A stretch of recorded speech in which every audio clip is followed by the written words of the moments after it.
Three things are guaranteed in life: death, taxes, and school being excruciatingly boring. These are some things I would do to pass the time when I would get bored at school. Now, this is a classic strategy that everyone has tried, but I pretty much became a pro at this in high school. You ask the teacher to use the restroom, and bam, you're free to do whatever you want in the halls. Anytime the lecture got boring or the teacher would give us time at the end of class to do homework was coincidentally also when I would have the strong urge to use the restroom. Miss, may I use the restroom, please?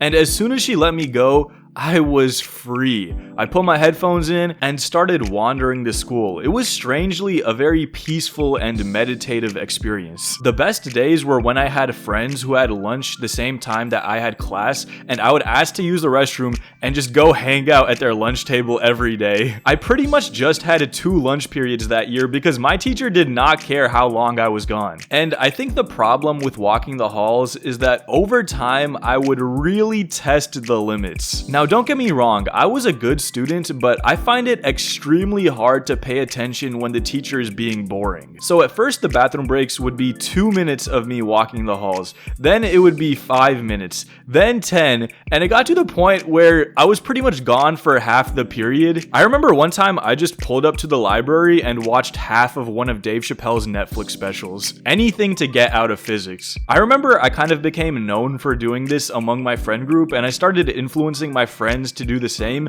so after a while we just became a group of hallway wanderers until I got caught. My junior year I had an environmental science class, and one time I asked my teacher to use the restroom with the full intention of walking the halls, and he told me, okay, but when I let you go, that means you're free to use the restroom, not wander the halls listening to music. And I was like, I have no clue how he found out, but at that moment I realized that my trail was hot. They were gunning for me, much like Al Capone, so I decided to cool it on the hallway walks for a little bit. But when it came to getting out of class, there was no scheme that I was more proud of than what happened my 8th grade year. You see, in 8th grade, I took study skills, which actually might be the most pointless class in history. My teacher made us spend the entire class period either doing homework or reading, and it's like, I'm in 8th grade, my homework took 10 minutes. The class was essentially supposed to be a period for us to do schoolwork, but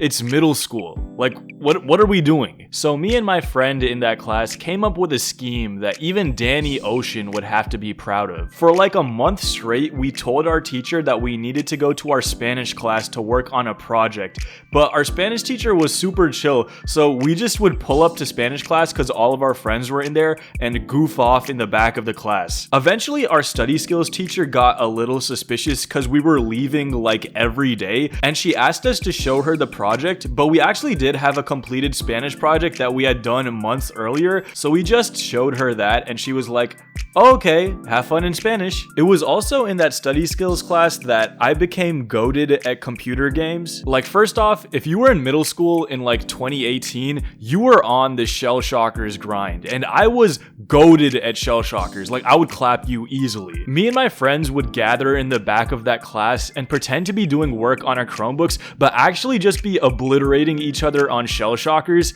Man, I completely forgot how fun that game was. But to me, the most fun game to play on those Chromebooks wasn't even an actual computer game. To me, there's nothing more fun than racing your friends while speedrunning Google. Basically, you and your friends start on a celebrity's Google homepage, say LeBron James, and only based off the people also searched for section, you need to get from that celebrity to a completely different historical figure. So the first one who gets from LeBron James to Genghis Khan wins. It sounds weird, but it's a really fun game. I would strongly recommend that you play it. I've seen people do this with Wikipedia and stuff online, which I was surprised by, but also pleased by because it's a very fun game to play. Honestly, I was never the biggest gamer growing up, but if there was one game that I genuinely got sucked into, it would 100% be Tetris. It low-key got bad, bro. Like, anytime I didn't want to pay attention in class, I would just load up Tetris on my Chromebook and play that the entire period. I missed a diabolical amount of notes because I was too busy playing Tetris. I'm sure that you all have your own favorite games to play at school. In fact, let me know in the comments your go-to computer games at school. And please don't say like cool math games or something. Alright bro, this is the big 25. We can't be doing that. But when it comes to mobile games at school, there's only one acceptable answer.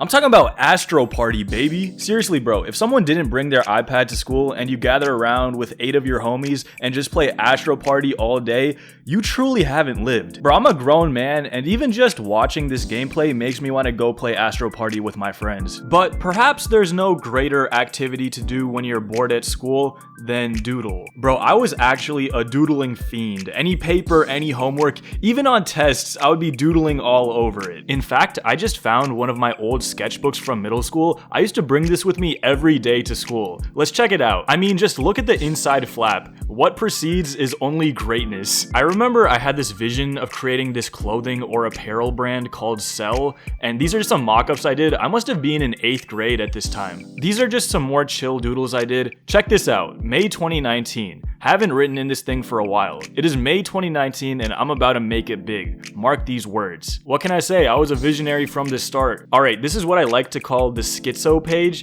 On the left, we got some like graffiti style doodles, and then on the right, I actually have absolutely no clue what I was thinking here. I was trying to draw a figure in the background and it looks like I just overloaded it with text.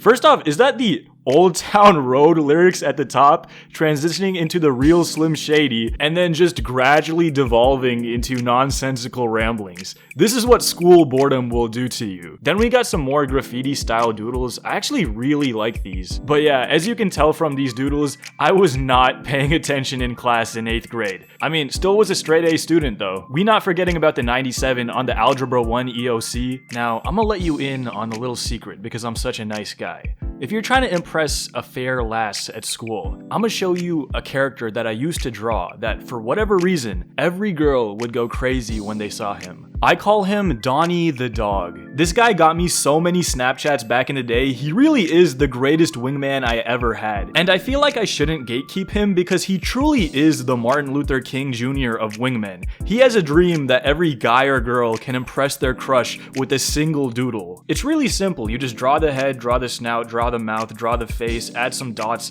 and boom, you're done. For whatever reason, the huzz always goes crazy for him. In fact, I got a challenge for you. If anyone watching this video draws Donnie and then shows him to their crush and then DMs me proof on Instagram, I will give you a personal shout out at the beginning of an upcoming video. If this works and they like it, that will actually make the rest of my year. So DM me and let me know. But yeah, these are some things I used to do when I was bored in school, but perhaps there was no bigger but more fun waste of time in school than off-season during middle school athletics. But I think I'm gonna save that for its own video because that was just one of the funniest times of my life.